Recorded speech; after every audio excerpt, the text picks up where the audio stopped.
Though called 1st and 2nd Samuel, these books are really about the rise and fall of Israel's first two kings, King Saul and King David. It records the transition from the last judge of Israel in Samuel to the period of the monarchy. And this is a transition initiated not by God, but by presumptuous Israel. So, in 1st Samuel 8, Samuel is old, and his sons do not follow in his ways, and therefore Israel thinks it's high time to try something new. 1 Samuel 8. All the elders of Israel gather together. They come to Samuel at his house, and they say, you know what, buddy? You're getting a little bit old, and your sons, they do not walk in your ways. They are not holy and righteous as you are. Therefore, they say, appoint for us a king to judge us, just like all of the other nations. Is this a good thing? Should they have asked for a king? Well, on the one hand, Yahweh himself promised to Abraham way back in Genesis 17, kings will come from you. Kings will come from your own body, Abraham. And if you look further into the Torah with Moses and his laws, in this case that he taught Israel in sermon form on the plains of Moab, he said, when you come unto the land that the Lord your God is giving you and you possess it and dwell there like they have, think about the book of Joshua, and you say, I will set a king over me like all the nations around me. I mean, this feels like it's a direct quotation of 1 Samuel 8:5, doesn't it? And what does he always say? You may indeed set a king over you, whom the Lord will choose. I mean, it seems like God is giving his permission, doesn't it? And yet that request, it still feels ambiguous, doesn't it? And that ambiguity highlights a theme that is active in these books of 1st and 2nd Samuel. We may not know what different characters' motives are, but God knows everyone's motive. And even Hannah, her motives were called into question by Eli, the priest, but she sang in her song, God knows everything. He knows my heart. Look at chapter 2. My heart exalts in the Lord, for there is no one like him. Talk no more, you proud ones, for Yahweh, he is a God of knowledge, and by him actions are weighed. Now, the action of requesting a king, Yahweh weighs that action, and he recognizes that in that action, what Israel is doing when they say, give us a king to judge us, they are not rejecting Samuel, but they are rejecting Yahweh from being king over Israel. And what's interesting is that he will go on by comparing this desire for a king. He's going to compare it to idolatry, the worship of foreign gods by statues. And he continues by saying this request for a king is according to the deeds that they have done from the day I brought them up from Egypt to this day, forsaking me and serving other gods. So in the same way that Israel desires a God they can see in the form of an idol statue, now they desire a king they can see in the form of, well, in this case, in the form of Saul. Man looks at the outward appearance, but the Lord looks on the heart. Now, Saul, let me tell you, he had an impressive outward appearance. The guy was a full head taller than anyone else. And it says in chapter 9, verse 2, that there was not a man in Israel more handsome than Saul. But remember Peninnah, back from chapter 1, this description of Saul as being tall and handsome. It should make us a little bit suspicious, because Saul is being introduced by the author as belonging to the category of the exalted, the category of the proud. Remember that diagram that we looked at before? There's the proud and the humble, but God brings low the proud and he raises up the humble. And what column does Saul belong in? He's comes from a family that is wealthy. He's handsome and taller than all the other people. He is among the proud. However, we're not there yet. Don't get nervous yet, Saul, because his story is going to begin very positively.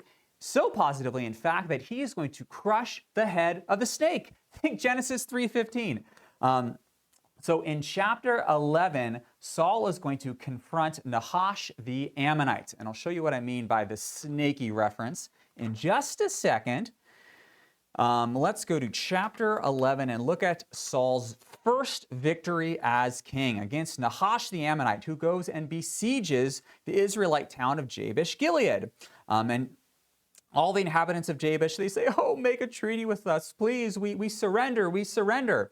And this snaky Ammonite says, on this condition I will make a treaty with you that I gouge out all of your right eyes.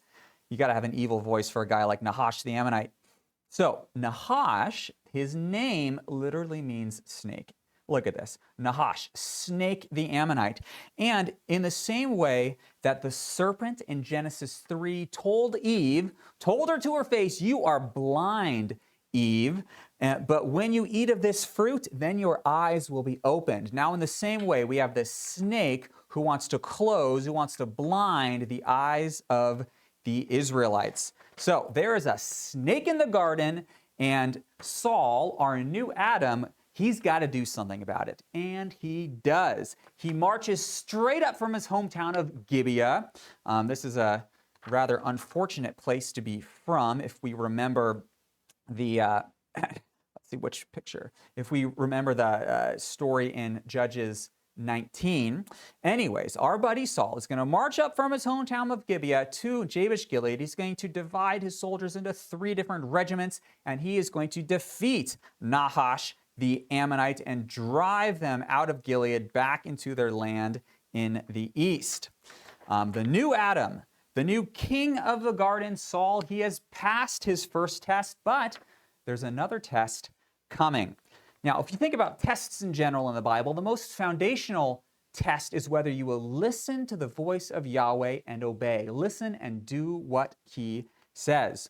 Well, twice Yahweh is going to speak to Saul, and twice Saul is not going to listen. The first time, here in chapter 13, Samuel is going to speak a word from Yahweh to Saul, saying, wait for me in Gilgal. Wait 7 days in Gilgal, and when I come to you, then you can proceed on your mission. He told Saul to do this way back in chapter 10. But Saul waits those 7 days, and there's no Samuel, and he's getting nervous. Let's jump to chapter 13 here. The Philistines, they mustered a huge army, 30,000 chariots, 6,000 horsemen, troops like the sand on the seashore, and they're all gathered at Michmash. And Saul, well, he's waited the 7 days. Samuel's not coming, and the people, they're scattering from him. Saul probably only has something like 3,000 soldiers, and even those guys gathered in Gilgal, waiting for Samuel, they're scattering from him, while the Philistines are gathering all their soldiers here in Michmash. And so Saul takes it upon himself, offers the sacrifice that Samuel is supposed to offer, and therefore, when Samuel arrives, just moments later, he condemns Saul, saying, you have acted foolishly. You have not listened to the voice of Yahweh. You have not kept his command, for then the Lord would have established your kingdom forever if you were simply to listen to his voice. Now that you haven't, your kingdom will not continue.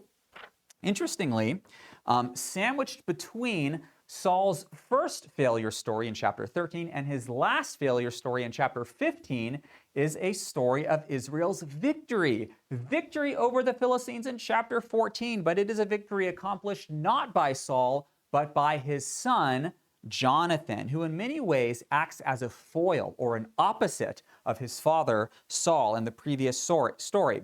So Saul, he's afraid of the Philistines when he has 3,000 soldiers at his back. But Jonathan, he is going to sneak into the Philistine camps with only his armor bearer at his side. So just Jonathan and one other guy he's going to be in Geba, and he's going to sneak over across the valley into the Philistine outpost, and just the two of them are going to take on the Philistines by themselves and kill 20 of them, and the Philistines are going to run in fear. There's going to be a panic that emerges, and then when Saul hears of this panic, he's going to send his soldiers from Gilgal to assist Jonathan. But consider how Jonathan just does the opposite of Saul. Saul's got 3,000 soldiers. Jonathan, he's just got him and his buddy, and he says to his buddy, his armor bearer, nothing can hinder Yahweh from saving, whether by many or by few. Saul was afraid because he had too few soldiers. Jonathan certainly wasn't.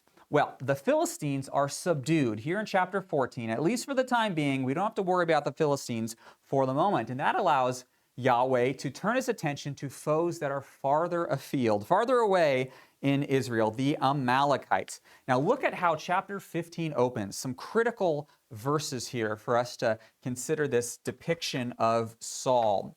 Let's jump down to chapter 15. Samuel said to Saul, Yahweh sent me to appoint you over his people Israel. Now, therefore, listen. This is the Hebrew word Shema. Shema Israel. Listen to the words of Yahweh.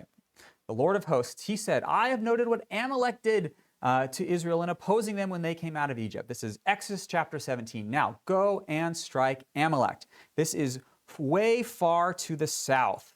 Let's look now. Here is Amalek. So we just had victory over the Philistines at Michmash, and now we're told to go way south against Amalek. And Saul defeats them. Good job. Go strike the Amalekites. And Saul defeats them. Congratulations. But he didn't listen to the words of Yahweh, because it says that Saul and the people spared Agag, the king of the Amalekites, and the best of the sheep. And therefore, Samuel comes and he condemns Saul right away, yet again, saying to him, why then did you not listen? This is the same Hebrew word Shema. Why did you not Shema to the voice of Yahweh? And Saul says, I did Shema. Look, I defeated all the bad guys. And and all of these sheep that I kept, that's simply to give sacrifices to Yahweh. Made up that excuse on the spot, I'm sure. Samuel responds, has the Lord great delight in offerings and sacrifices, as in Shemaing the voice of the Lord, as in obeying his voice? No. Far better to obey than to sacrifice, to listen than the fat of rams. And because you have rejected the word of Yahweh, so he has rejected you from being king. This is another critical word in the Saul-Samuel story, rejection of the words of Yahweh. Well, the monarchy of Saul, honestly, it was doomed from the start because it sprang out of a rejection. You remember in chapter 8, a rejection of Yahweh as king over Israel. And because Saul was Israel's choice, he certainly was not God's choice of king. Now, this distinction is highlighted, this distinction of whose choice, whose king is Saul. It is highlighted in the very name of Saul himself. What does Saul mean? What is the meaning of his name? Let's go to chapter 9. There was a man of Benjamin whose name was Kish. He was a man of wealth, and his son was named Saul, or Shaul is how it's pronounced. And that comes from the verb sha'al, meaning to ask for. So Saul, he is the one asked for. That's kind of interesting. And the significance of this is highlighted in Samuel's two bookend speeches. Here in the anointing of Saul section in 8 through 12, he has two speeches, chapter 8 and chapter 12. See how we have a couple of little chiasms happening here. And in both speeches, he highlights the fact that it is you, Israel. You are the one who is calling for and who is asking for a king. Notice in chapter 8, verse 18. In that day, Samuel is warning about the kings who will reign over Israel and who will take everything from them. He says, in that day you will cry out because of your king, the king whom you have chosen. That is who Saul is. Saul is your choice. And then again, in chapter 12, you came and you said to me, so says Samuel in his farewell address, a king shall reign over us. When in fact Yahweh was your king, now behold, look at this tall guy over here, Saul, the king whom you have chosen, the one for whom you have asked. You see, Saul, he is not the one who was chosen by God. Saul is the one who is asked for by the people. Again, man, they look on the outward appearance, but Yahweh, he is looking for a man who is after his own heart. And he's going to find such a man in David, whose story we will be introduced to in 1 Samuel 16 to 31 next.